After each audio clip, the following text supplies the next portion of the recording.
ان الذین کفروا، بے شک وہ لوگ جنہوں نے کفر اختیار کیا، سواء علیہم، ان کے لیے تو برابر ہے، انذرتہم، کہ آپ صلی اللہ علیہ وآلہ وسلم ان کو آخرت کا ڈر سنائیں، ام لم تنذرہم لا یؤمنون، یا آپ صلی اللہ علیہ وآلہ وسلم انہیں آخرت کا ڈر نہ سنائیں، ان کے لیے برابر ہے، لا یؤمنون، وہ ایمان نہیں لے کر آئیں گے۔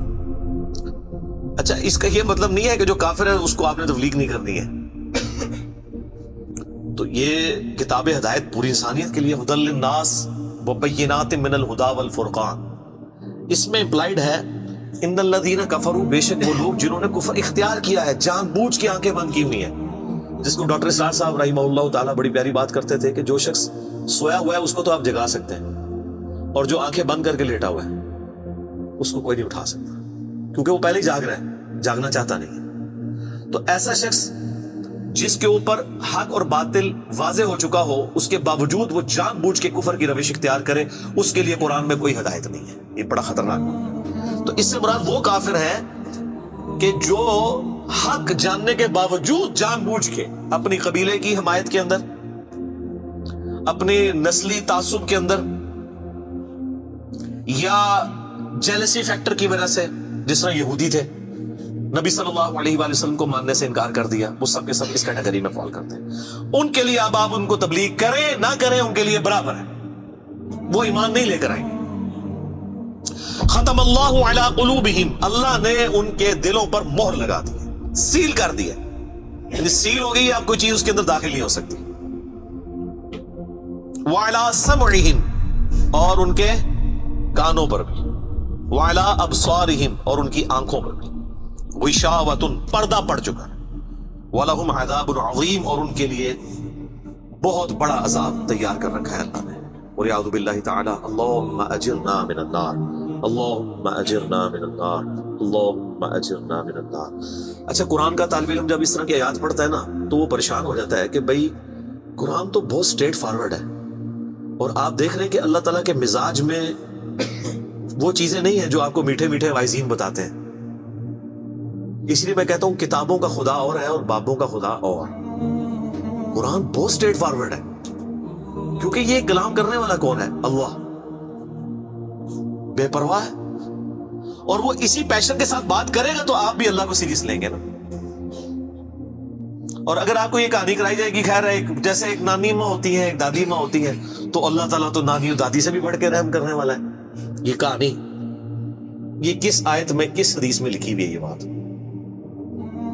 اور میں اس کو پھر اینٹی وینم الزامی جواب کے طور پہ، پھکی کے طور پہ کہتا ہوں کہ اگر یہ نانی دادی اور ماں کے ساتھ آپ اللہ کو تشبیہ دے رہے ہیں اس کی محبت کو، تو کیا یہ نانی دادی اور ماں والی محبت اللہ تعالیٰ کی ابو جہل اور فرعون کے ساتھ بھی ہے؟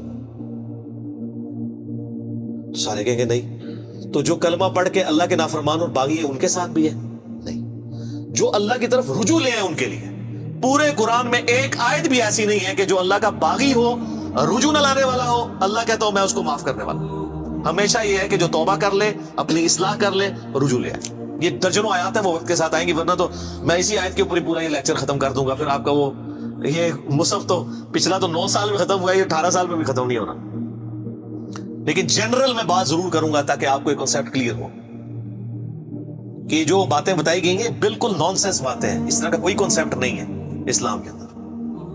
ایک میرا یوٹیوب پہ کلپ بھی ہے، اللہ کی رحمت سے دھوکا، وہ آپ کلپ دیکھیں، میں نے اس میں کراس ریفرنس کے طور پہ کئی آیات پیش کی ہیں کہ یہ آپ کو بالکل کہانی کرائی گئی ہے۔ اللہ تعالیٰ اپنے معاملات میں بہت سخت ہے۔ اچھا، اس کی وجہ سے بعض لوگوں کے دماغ میں یہ بھی آ جاتا ہے کہ یار اللہ تعالیٰ دیکھو مور لگا دیتا ہے، نعوذ باللہ اللہ تعالیٰ کی اپروچ بڑی کوئی فنیٹک والی ہے، نعوذ باللہ۔ ایسا نہیں ہے، یہ ان لوگوں کے لیے جو جان بوجھ کے حق سے اناد کرتے ہیں، تو پھر اللہ تعالیٰ کہ غضب کا کوڑا ان پہ پڑتا ہے کہ یار ان کو بات سمجھ بھی آ گئی تھی، اس کے باوجود انہوں نے یہ کیا ہے، اب میں ان کو نہیں چھوڑوں گا، اب ان کے اندر ہدایت داخل بھی نہیں ہو سکے گی۔ یہ بہت، یہ اس کو کہتے ہیں پوائنٹ آف نو ریٹرن۔ اب اس پہ اللہ تعالیٰ کو کوئی پوچھ نہیں سکتا، اس کو اللہ نے بین کیا ہے۔ لا يسأل عما يفعل وهم يسألون، اللہ کو کوئی نہیں پوچھ سکتا اس نے کوئی کام کیوں کیا، اللہ ہر ایک کو پوچھ سکتا ہے۔ یہ اللہ کو گیلا نہیں کیا جا سکتا، رب ہے، مالک ہے، اس نے اپنے لیے رول طے کیا ہے کہ بھئی جب پوائنٹ آف نو ریٹرن پہ کوئی بندہ پہنچے گا سچائی قبول کرنے کے باوجود وہ حق سے اناد کرے گا, اس کو نظر آ جائے گی سچائی ہے, پھر بھی وہ اناد کر دے گا, پھر میں مہر لگا دوں گا. آؤ پھر وقت کا پیغمبر بھی اس کو ہدایت نہیں دے سکتا. انک لا تہدی من احببت ولکن اللہ یہدی من یشاء. اے نبی, جس سے تم محبت کرتے ہو تم بھی اسے ہدایت نہیں دے سکتے, اللہ جسے چاہتا ہے ہدایت دیتا ہے. ہدایت کس کو دیتا ہے؟ والذین جاہدوا فینا لنہدینہم سبلنا. جو لوگ ہماری راہ میں کوشش کریں گے ان کے لیے ہم اپنی راہیں کھولیں گے. اس کائنات کی سب سے ایلیٹ چیز ایمان ہے, جس کے اوپر ہمیشہ کی کامیابیوں اور ناکامیوں کا فیصلہ ہونے والا ہے. تو آپ کیا سمجھتے ہیں کہ آپ کو یہ راہ چلتے فٹ پاتھ پہ گری پڑی مل جائے گی؟ اس کے لیے کوئی ایفرٹ پٹ نہیں کرنی پڑے گی. اور دنیا میں جس چیز کی منفعت چند سالوں کے لیے ہو وہ بھی اتنی ایفرٹ پٹ کرنے کے بعد ملتی ہے, اور جس سے ہمیشہ کی کامیابی آپ کا مقدر ہونے والی ہے, آپ سمجھتے ہیں کہ وہ آپ کو چنگیزی لگ جائے گی, مفت میں مل جائے گی؟ نہیں, ناٹ ایٹ آل. میری وائف نے جب پہلی دفعہ قرآن پڑھا نا شادی کے بعد, میں نے اس کو ایک قرآن کلاس ہوتی تھی رمضان شریف میں, تو میں نے کہا میں بچے وغیرہ میں دیکھوں گا, تم نہ صرف ایک دفعہ قرآن پڑھ لو تاکہ تمہیں پتہ چلے قرآن میں لکھا کیا ہوا ہے. قرآن آپ اکیلے بیٹھ کے تو ظاہر ہے اس طرح نہیں ہے, ایک ماحول ہوتا ہے, ایک ڈیکورم ہے, کلاس ہے, جس طرح یہاں لوگ بیٹھے. تو رمضان میں پورا قرآن اس نے مکمل کیا نا, تو میں نے اس سے پوچھا تم نے کیا یعنی اس سے حاصل کیا؟ اس نے کہا جی اللہ بہت سخت ہے, اور جس خدا کا تعارف ہمیں ہمارے ماں باپ اور یہ معاشرہ کرواتا ہے وہ خدا نہیں ہے جو قرآن میں ہے. اللہ تو اپنے معاملات میں بہت سخت ہے. یہ کتاب انذار ہے, تبشیر اور بشارت ان کے لیے جو بات مانتے ہیں, جو نہیں مانتے ہیں ان کے لیے عذاب کا کوڑا ہے یہ کتاب. کیونکہ اللہ ہے نا, یہ کائنات اس نے اس لیے بنائی ہے کہ آپ جانوروں کی طرح کھائیں پیئیں, اولاد پیدا کریں اور مر جائیں. انسان کو اس نے اپنے لیے پیدا کیا ہے, پوری کائنات انسان کے لیے اور انسان کو اپنے لیے. وما خلقت الجن والانس الا لیعبدون. اچھا, یہ جو بات ہے نا ختم اللہ علی قلوبہم وعلی سمعہم وعلی ابصارہم, مور لگا دی ان کے دلوں پر, کانوں پر, آنکھوں پر, پردہ ڈال دیا, اب عذاب ہی ان کو آئے گا. یہ آپ نے اگر بات سمجھنی ہے نا تو آپ پارہ نمبر 7 کے آخری صفحے پہ آ جائیں. سورۃ الانعام میں آیت نمبر ہے 110, 7ویں پارے کی آخری آیت. آپ کے یہ بلو والے قرآن میں 142 نمبر پیج کی آخری آیت 110 نمبر. وَنُقَلِّبُ أَفْئِدَتَهُمْ وَأَبْصَارُهُمْ, ہم پھیر دیتے ہیں ان کے دلوں کو اور ان کی آنکھوں کو, عقل اور ان کی آنکھوں کو, کہ وہ حق بات قبول نہ کریں. حق سے اللہ فرماتا ہے کہ میں ان کو حق سے اندھا کر دیتا ہوں. کما لم یؤمنوا به اول مرہ, جس طرح کہ انہوں نے بھی تو پہلی دفعہ جب ان کے اوپر حق کھلا تھا انہوں نے ایمان لانے سے روگردانی کی تھی نا, اب یہ چاہیں گے بھی نہ تو میں ان کو اسلام کی طرف نہیں آنے دوں. وَنَذَرُهُمْ فِي طُغْيَانِهِمْ يَعْمَهُونَ, اور میں ان کو چھوڑ دوں گا اپنی سرکشی میں بھٹکتے پھریں. وَلَوْ أَنَّنَا نَزَّلْنَا إِلَيْهِمُ الْمَلَائِكَةَ, اور اب اگر فرشتے بھی ان کے سامنے نازل ہوں, وَكَلَّمَهُمُ الْمَوْتَى, اور مردے قبروں سے نکل کے ان کے ساتھ بات کرنا شروع کر دیں. وَحَشَرْنَا عَلَيْهِمْ كُلَّ شَيْءٍ قُبُولًا, اور ہر چیز جن کا ان سے وعدہ کیا تھا ان کی آنکھوں کے سامنے آ جائے, قیامت بھی, عذاب بھی, سب کچھ بھی. مَا كَانُوا لِيُؤْمِنُوا, پھر بھی ایمان نہیں لے کے.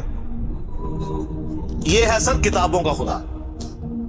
یہ نانی اماں, دادی اماں اور ماما نہیں ہے, یہ اللہ ہے. کتنی سختی ہے کہ فرشتے بھی. اب مجھے بتائیں کسی سے مردہ نکل کے قبر سے کہے کہ میری تو پھینٹی لگ گئی ہے, آپ کو تو پوری زندگی نیند نہیں آنی ہے, لیکن اللہ فرما رہا ہے پھر بھی ایمان نہیں لے کے آئیں گے. کر لو جو کر, یہ اللہ کہہ رہا ہے. آمین. الا ان یشاء اللہ, ہاں اگر اللہ ہی چاہے زبردستی کسی کو اس طریقے سے ہدایت دے دے وہ الگ بات ہے. ولیکن اکثرهم یجہلون, لیکن اکثر لوگ جہالت کا شکار ہیں, وہ اپنی وشفل تھنکنگز کے اندر, امانیہم جنہیں کہا گیا ہے, وہ ان میں پھرتے رہے. اللہ تعالیٰ اپنے معاملات میں بہت سخت ہے میرے بھائیوں, اللہ کو سیریس لینے کی ضرورت ہے. ظاہر ہے اس کائنات کی ایک ہی حقیقت ہے, وہ اللہ ہے. اگر اس کو کوئی سیریس نہیں لیتا تو اللہ تعالیٰ کے لیے کیا ہے؟ وہ تو اپنے نبی سے 3 دفعہ قرآن میں کہلوا رہا ہے, قل انی اخاف ان عصیت ربی عذاب یوم عظیم. اے نبی تم فرما دو کہ بالفرض اگر میں بھی اپنے رب کی نافرمانی کروں تو مجھے خود اس بات کا ڈر لگا ہے کہ بڑے دن کا عذاب مجھے بھی آ پکڑے گا. جی سورۃ الانعام, سورہ یونس, سورہ الزمر, 3 سورتوں میں یہ ایک آیت 3 دفعہ آئی ہے. آپ مجھے بتائیں جو آپ کو کہتے ہیں جناب ہم بخشوا لیں گے, ہم اپنے مریدوں کو لے جائیں گے اور تو کھنگن نہیں دینا کسی نے ہوتے. تو یہ اس لیے کہ نہ انہوں نے خود قرآن پڑھا ہوا ہے اور نہ آپ کو پڑھنے دیں گے ورنہ آپ کا دماغ کھل جائے. او جی گاڈ از آل لونگ, یہ کرسچنس نے بھی ایک دھوکہ دیا ہے نا, گاڈ از آل لونگ. تو میں نے ان کو بھی پھکی دی تھی کہ اگر گاڈ از آل لونگ ہے اور وہ آل لونگ کا کانسیپٹ پھر صوفیاء کے ہاں ادھر مسلمانوں میں بھی داخل ہوا, وہ جی اللہ کو ہماری نمازیں چاہیے. اور سر اللہ نے کب کہا مجھے تمہاری نمازیں چاہیے؟ اللہ کہتا ہے تمہیں تمہارے لیے نمازیں چاہیے, اللہ کے لیے نہیں, اپنے لیے. گاڈ از آل لونگ, او آل لونگ اس کے لیے ہے جو اس کا بندہ بن جائے گا, باقی کے لیے نہیں. تو پھر میں نے ان کو دنیاوی طور پہ ایک الزامی جواب اینٹی وینم پھکی دی ہے کہ بتاؤ تمہارے دشمن کی بھی بیوی ہو اگر کوئی اور اس کے چھوٹے چھوٹے 4 بچے ہوں, کیا تم اپنے دشمن کے لیے خواہش رکھو گے کہ اس کی بیوی چھوٹے چھوٹے 4 بچے چھوڑ کے مر جائے اور اس کے بچے سوتیلی ماں کے ہاتھوں پٹتے رہے, ان کے مینٹل ماڈلز تک بدل جائیں؟ سارے کہیں گے نہیں نہیں جی, کیوں نہیں, دل پسیجتا ہے. اچھا آپ کا دل پسیجتا ہے اور آپ نے ہمیں یہ کہانی کرائی ہے کہ اللہ تعالیٰ ماں سے اتنے گنا اور دادی سے اتنے گنا اور نانی سے اتنا گنا محبت کرتا ہے, تو وہ اللہ روزانہ ہزاروں ایسی عورتوں کو موت کیوں دیتا ہے جن کے 4 چھوٹے چھوٹے بچے ہوتے ہیں؟ اس پہ ساروں کی زبانیں گم ہو جاتی ہیں. اگر وہ آل لونگ ہے کیوں موت دیتا ہے؟ آپ تو اپنے دشمن کی بیوی کو بھی موت نہ دیں, وہ روزانہ ہزاروں ایسی ماؤں کو موت کیوں دیتا ہے جن کے چھوٹے چھوٹے بچے ہوتے ہیں؟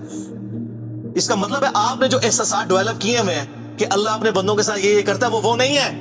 اللہ اپنے احساسات کا اسیر نہیں ہے, اللہ کے وہ جذبات نہیں ہے جو آپ کے ہوتے ہیں, وہ بے پرواہ ہے. ہاں جو اس کا ہو جائے نا اس کے لیے معاملہ الگ ہے. وہ صحیح بخاری میں حدیث ہے کہ جس نے میرے ولی کے ساتھ دشمنی کی میرا اعلان جنگ ہے اس کے خلاف. اور انسان میرا قرب نہیں حاصل کرتا مگر فرائض کے ذریعے اور نوافل پہ استقامت کے ذریعے اس لیول پہ پہنچ جاتا ہے کہ میں اس کے ہاتھ بن جاتا ہوں جس سے وہ پکڑتا ہے, میں اس کے کان بن جاتا ہوں جس سے وہ سنتا ہے, میں اس کی آنکھیں بن جاتا ہوں جس سے وہ دیکھتا ہے, میں اس کے پاؤں بن جاتا ہوں جس سے وہ چلتا ہے. اچھا ادھر ہی حدیث روک دیتے ہیں صوفیاء اور وہ کہتے ہیں وہ خود ہی خدا بن گیا, ایتھوں ہاتھ پائے گا انج ہو جائے گا. وہ آگے پڑھو کیا لکھا ہوا ہے, وہ جب اپنے دشمن کے اگینسٹ مجھ سے پناہ طلب کرتا ہے میں اسے پناہ عطا کرتا ہوں. اگر وہ اللہ ہی سے پناہ طلب کر رہے ہیں تو وہ پھر ہاتھ مارنے جو کہتا ہوں نا, یہ ہاتھ بن جاتا ہوں, پاؤں بن جاتا ہوں, کان بن جاتا ہوں, اس سے مراد یہ کہ اس کا اوڑھنا بچھونا پھر میں ہی بن جاتا ہوں. قل ان صلاتی و نسکی و محیای و مماتی للہ رب العالمین. اے نبی تم فرما دو بے شک میری نماز, میری قربانی, میرا جینا, میرا مرنا سب اللہ کے لیے. اوڑھنا بچھونا اللہ بن جاتا ہے. اس حدیث کے آگے الفاظ ہیں اللہ تعالیٰ فرماتا ہے مجھے کبھی کسی معاملے میں ہچکچاہٹ نہیں ہوتی سوائے ایک معاملے کے کہ جب مجھے اپنے کسی مومن بندے کو موت دینی پڑتی ہے. اللہ کہتا ہے میں بھی اس پہ ریلیکٹڈ ہوتا ہوں. کیوں؟ میرا بندہ موت کو ناپسند کرتا ہے. ظاہر موت تو کسی کو بھی پسند نہیں ہے, انسان زندہ رہنا چاہتا ہے اور یہ اللہ نے انسان کی کوالٹی رکھی ہے کہ اسے زندہ رہنے کی خواہش ہے. اسی لیے اولیاء اللہ بھی جب خطاب کر رہے ہو نا وہاں پہ اسپیکر پھٹ دے تو وہ بھی یوں کر جاتے ہیں لا حول علیہم ولا هم یحزنون. کیوں کرتے ہیں؟ یہ نیچرل اللہ نے رکھا ہوا ہے. کسی اولیاء اللہ کو کہنا یہ سامنے یہ بٹسا کے بعد جو بندوق بڑی خطرناک سی انہوں نے تانی ہوئی ہے, کسی اولیاء اللہ کو کہنا پڑھ لے کلمہ میں چلان لگاؤ تو آپ دیکھ لیں اس کی کیا حالت ہوگی. یہ اللہ نے نیچرل رکھا ہوا ہے. موت تو اللہ فرماتا ہے کہ میں بھی ریلیکٹڈ ہوتا ہوں. وہ اپنی موت کو ناپسند کر رہا ہوتا ہے اور میں اسے موت دے کے اپنے پاس لانا چاہتا ہوں. پھر کیا ہوتا ہے؟ پھر تو وہ قرآن پاک میں سورہ حمیم سجدہ میں ہے نا کہ ایسے لوگوں میں پھر فرشتے نازل ہوتے ہیں, ان کو بشارت دیتے ہیں موت کے وقت. اور پھر سن ابی داؤد میں, سن نسائی میں بڑی ڈیٹیلڈ احادیث ہے کہ جب ایمان والے کی موت کا وقت قریب آتا ہے تو باقاعدہ اس کو آمادہ کیا جاتا ہے کہ وہ خود کہے کہ میں مرنا ہے. وہ جب سب کچھ دیکھتا ہے وہ کہتا ہے ٹھیک ہے جان دو. پہلے نہیں کہتا جان دو, بڑا مشکل کام ہے. پہلے کہنا کہ جان دو تو حضرت موسیٰ علیہ السلام تھپڑ کیوں مارتے ہیں اسرائیل کو؟ میرا وہ بھی کلپ چڑھا ہے نا بخاری مسلم میں حدیث ہے جو. تو یہ بہت سینسٹیو ایشو ہے. اللہ تعالیٰ کے بارے میں آپ اپنے دماغ کھول لیں. یہ آپ وہ کتاب کھول رہے ہیں جو بابوں کی لکھی ہوئی نہیں ہے کتاب, یہ اللہ کی نازل کردہ کتاب ہے. اس کو اسی طریقے سے سمجھنا ہے. شروع میں ہی آپ کا کانٹا نکل جائے گا تو آپ کو آگے قرآن سمجھنا آسان ہوگا. اللہ کے مزاج کو سمجھنا ہے آپ نے, اور یہ دماغ میں بات طے کر لینی ہے کہ بابوں کا خدا اور ہے اور کتابوں کا خدا اور. یہ آپ جو پڑھ رہے ہیں نا یہ وہ خدا ہے جس کا تعارف محمد رسول اللہ صلی اللہ علیہ وآلہ وسلم نے آپ کو کروایا. یہ وہ خدا ہے جس کا تعارف پیغمبروں نے کروایا اور پیغمبروں نے ان کتابوں کے ذریعے کروایا جو اللہ نے ان پہ نازل کی تھی. یہ مولانا روم کے مثنوی شریف والا خدا نہیں ہے. یہ قرآن شریف والا خدا ہے. وہ کہتے ہیں وہ مصنوی مولانا روم جو ہے وہ فارسی کا قرآن ہے. استغفر اللہ تو بلی، ایڈیاں کہانیاں، ایڈے جھوٹ، اتنی انبیاء کی گستاخانہ واقعات اس کے اندر ہیں، اور اس کو کہتے ہیں فارسی کا قرآن ہے. صرف فارسی کا قرآن وہی ہوگا جو قرآن کا ترجمہ فارسی میں شاہ ولی اللہ دہلوی نے کیا ہوا ہے. باقی وہ کہانیاں لکھتا رہے، وہ قرآن نہیں پڑھتا. تو یہ ساری میں نے گفتگو شروع میں ہی کانٹا نکال دیا.